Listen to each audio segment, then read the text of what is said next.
Did you know Pac-Man's name was inspired by the Japanese onomatopoeia paku paku, a sound that, when spoken, forces a mouth to open and close in rapid succession, much like Pac-Man himself. Pac-Man was created in 1979 by a team of 10 at Namco, led by Toru Iritani. Iritani wanted to create a game that would appeal to a broader audience than what was available at the time. Iritani has stated, all of the computer games available at the time were the violent type, war games and Space Invader types. There were no games that everybody could enjoy, and especially none for women. I wanted to come up with a comical game that women could enjoy.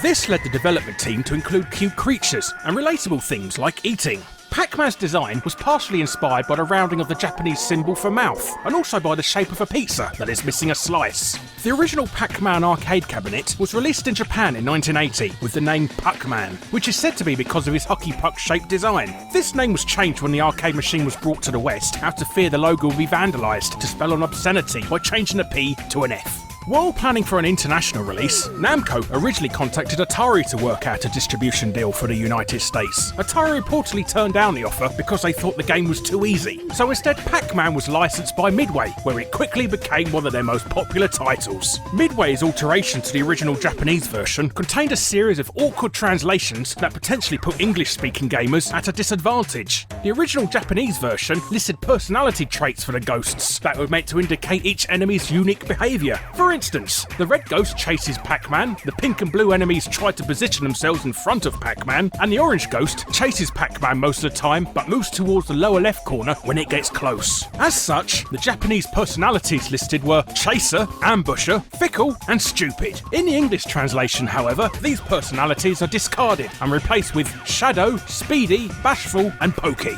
Because of this, many Western players assumed the enemies moved randomly and were not aware they could plan their movements based on the colour of the ghosts.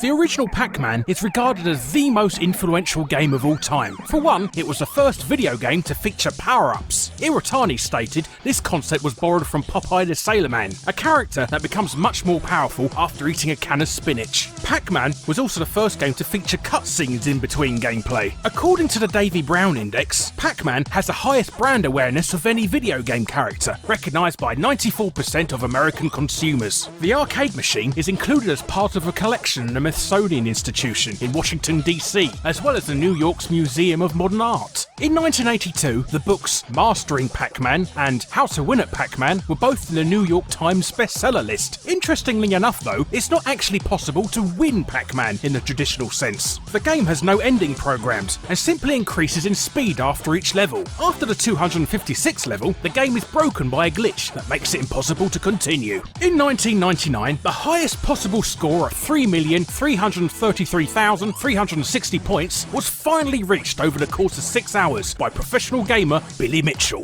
The Pac-Man series shows no sign of declining in popularity. In 2010, Google celebrated the 30th anniversary of Pac-Man by creating a small playable version of the original game to temporarily replace the website's logo. It's thought that 505 million unique users were active on Google.com on the day the Pac-Man logo went live. Because so many people played the game at work, it's estimated a loss in productivity cost the economy over $120 million.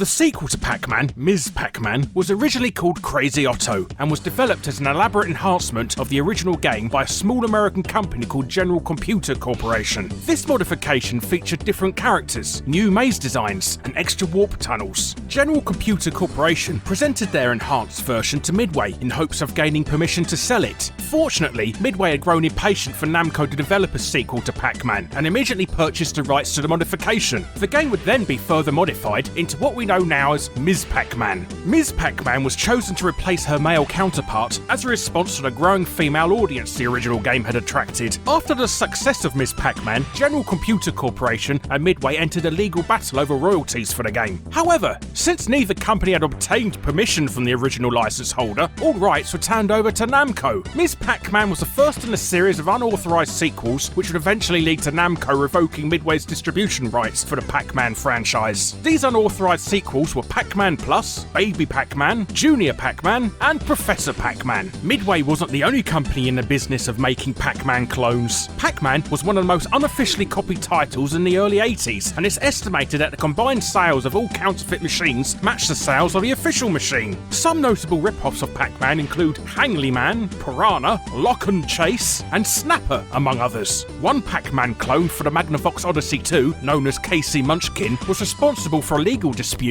that established how US copyright law would apply to the look and feel of computer software. Pac-Man was one of the best-selling franchises for its publisher Midway, but despite this, Toru Iritani sadly never received much attention for creating this popular game. A rumour spread that Iritani left the industry after receiving a $3,500 bonus for creating one of the most lucrative video games to date. These rumours are untrue. However, in an interview for the publication The Ultimate History of Video Games, Iritani stated, "I don't recall receiving anything special, although I am told I received recognition in my semi-annual bonus." Even though his bonus was nothing worth mentioning, Iritani didn't leave Namco. He was later assigned as General Manager of Research and Development. Since the series' debut in 1980, Pac-Man has appeared in over 30 officially licensed sequels and spin-offs. Beside the original, only one of these were designed by Toru Iritani. This game was Pac-Man Championship Edition, originally released for the Xbox 360 arcade. As a pre-release promotion in 2007, Namco held the Pac-Man World Championship in New York City. 10 competitors from 8 countries were invited to participate, including Pac-Man record holder Billy Mitchell, who was defeated in the second round. The representative from Mexico, Carlos Romero, won the championship and was given a one-of-a-kind Pac-Man themed Xbox by Toru Iritani himself. While handing over the prize, Iritani told Romero, "Please do not utilise eBay or you'll have all of Microsoft as your enemy." Iritani retired after the release of Pac-Man Championship Edition, making it the last game he ever designed. That's all for today, but don't forget to subscribe to DidYouKnowGaming and follow DidYouKnowGaming on Facebook and Twitter. Make sure you also check out DidYouKnowGaming.com, and if you like this video, be sure to check out our other videos. For those of you who don't know me, I'm Guru Larry. I cover lots of modern and retro video games, especially ones about obscure and often terrible video games that never made it out of Europe, with my Games Yanks Can't Wank series. You might even like my latest video, where I look at famous video game cover art that's been inspired by other more famous works of art. Ta-ra for now!